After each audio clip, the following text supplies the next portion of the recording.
ma thèse porte sur le décor sculpté architectural des églises gothiques de la vallée de la Meuse. Alors est-ce que c'est vraiment court de présenter sa thèse en 3 minutes ? De prime abord, oui.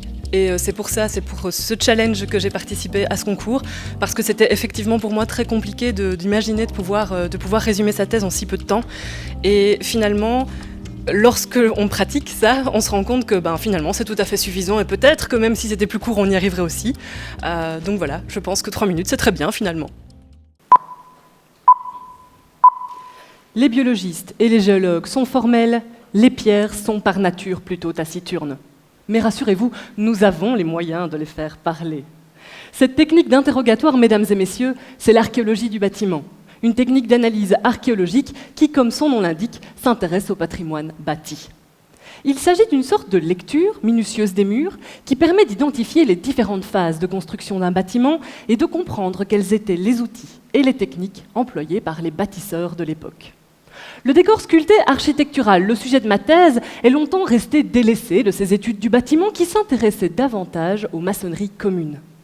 L'apport de ma recherche est justement d'interroger cet ornement sculpté afin de lever le voile sur les secrets de la construction des églises gothiques de la vallée de la Meuse.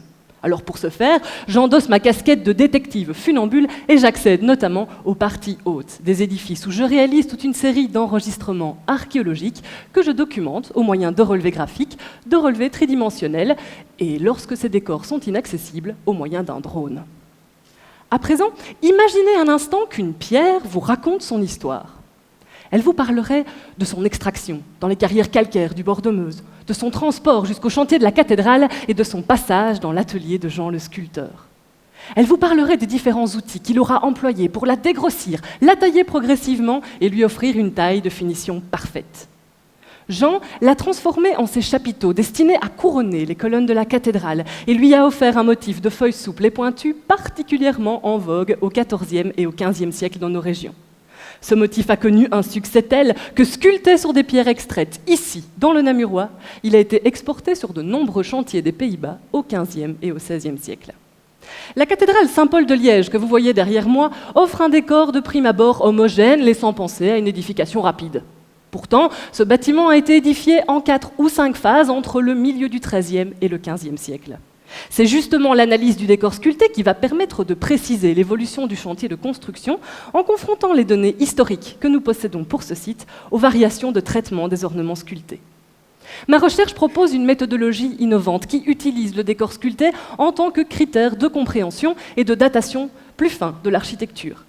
Elle va également permettre de mieux comprendre les étapes de façonnage du décor depuis l'extraction de la pierre en carrière jusqu'à sa pose dans le bâtiment et ainsi envisager l'organisation économique et sociale du chantier de construction au Moyen-Âge.